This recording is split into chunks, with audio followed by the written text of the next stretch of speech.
Hey guys, this is Rob from Intended Consequences. On this episode of Pursue the Ride, we're taking you to Fort Benning Harley-Davidson, who's having their 2021 Demo Day.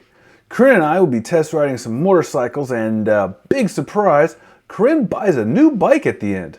Which one will it be? I'll tell you, it won't be what you think. Hit the graphic.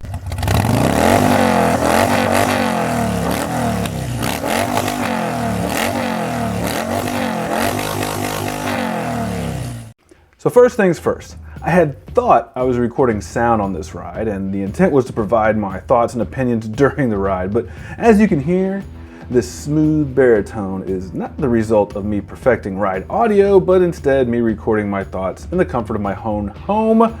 So whoopsie, please forgive. Also, and I promise it's just a coincidence, but I found it really funny that a week or so after I made the video about Harley-Davidson being a test ride friendly business, we found out about our local dealership's demo day, and as you can see, we totally signed up for that. I've been eyeballing the Road Glide for some time now as a potential touring option and was really stoked to throw a leg over one.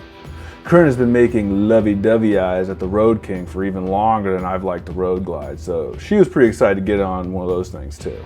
But this video, it's not about the Road King or her experience. It's about my experience with the Road Glide. So here we go.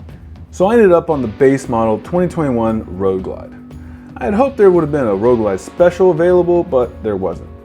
But this particular Road Glide sports the 107 cubic inch Milwaukee 8 engine, throwing down 111 foot-pounds of torque and weighing in at a beefy 855 pounds, ready to ride. So what did I like about it? Well, it certainly was easy to sit on with a 26-inch seat height. It was very comfortable for my 6'3" height, and I had leg room to spare. So I don't think average-sized folks would have any problems at all. It had a low center of gravity, which certainly helped keeping that 800 pounds of weight manageable to the point where I really didn't even think about it. There are 114 cubic inch variants available for the Road Glide, but I felt the 107 did the job perfectly, and I had torque to spare. Another thing that surprised me was the amount of lean I could put into it. Harley-Davidsons are better known for their long-range cruisers than performance, and I'm not putting it up against a true performance motorcycle, but for me, I scrape pegs on Redzilla frequently, and believe it or not, the Road Glide has even slightly better lean angle than my Sportster, and that's crazy to think about. I really didn't think I could lean the Road Glide as much as I did. In my notes it says it has up to 31 degrees of lean, but that's more than enough. So while I certainly didn't expect it, the Road Glide actually ended up being more of a torquey, playful touring motorcycle than I really thought it would be. But still, there are some things I was not quite a fan of. First being the placement of the infotainment system. Now again, I'm 6'3", and even I had to lean forward a bit to reach it. And yes, there is a handlebar control for the infotainment system, but it's a touchscreen. So Harley meant for you to touch it. Now, to their credit, the touchscreen works with riding gloves on, and that's nice, but it's just really too far away to use it comfortably, even if you have long arms like I do. And by the way, just saying, the Indian Challenger, which is pretty much the direct competition to the Road Glide, their touchscreen is within arm's reach, so just saying.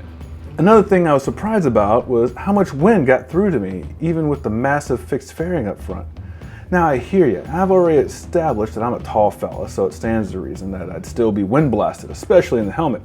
And I was. But I'm talking about my hands, my arms, and my chest too. In fact, I'd wager the only part of me that wasn't in the breeze was my lap. Now of course, I could lean down a bit, but the bike wasn't really designed to be ridden that way, and I wasn't designed to ride that way either. In all fairness, there is a noticeable difference between fixed fairing versus no fairing at all, so I'm not saying it didn't help. I'm just saying that I expected that massive front end plowing through the wind would keep it off my body with ease, and it just didn't live up to that expectation. And lastly, about that giant fairing, I'm not crazy about it. Not the way it looks, mind you, I think it looks pretty awesome. But from the rider position, it was just a lot. There were speakers, cargo containers, the infotainment center, gauges, low wind visor. And so what's wrong with these things? Well, nothing, except for they obstruct my view of the road and the scenery. Now, you're watching the video of the view from the cockpit of the Road Glide. So here's a picture of what it looks like when I'm riding Redzilla, just for comparison. And as you can see, I got the whole world in view from the Sporty, whereas I got half a view and half a cockpit from the Road Glide. You know, come to think of it, the Road Glide reminds me of a very similar view I get behind the wheel of my Cager. Oh yeah. Interesting. Okay. The comparison between my car and the Road Glide isn't fair. I know that. But the comparison between my Sporty and the Road Glide is totally legit. So would I recommend the Road Glide? Well, sure I would. Look, this bike is comfortable, loaded with feature, has the power and agility it requires, and without a doubt, anyone looking to log some interstate miles could settle in, flick on the cruise control, and just enjoy the ride. As a bagger, the agility and torque were even better than I expected. But for me, I just didn't fall in love, and certainly not dropping 20 grand in love. My complaints are my riding preferences and nothing to do with the engineering or brand of the motorcycle. I have a pretty good idea why road glides are so popular in the touring community these days, and I'd feel confident encouraging anyone who is interested in one to take it out for a test ride. Because Harley-Davidson does test rides. You hear that, power sports? Do test rides. Oh, I almost forgot. Notice how Corrine was riding that Road King all that time? And you think she loved it? Well, she did. You think she bought it? Nope. It turns out this sweet little Softail Deluxe in the back was more her kind of bike, and that's the one she took home. Man, check out those white walls. Anyway, if you like this sort of thing, please like and subscribe, and remember, keep the rubber side down, and I'll see you next time.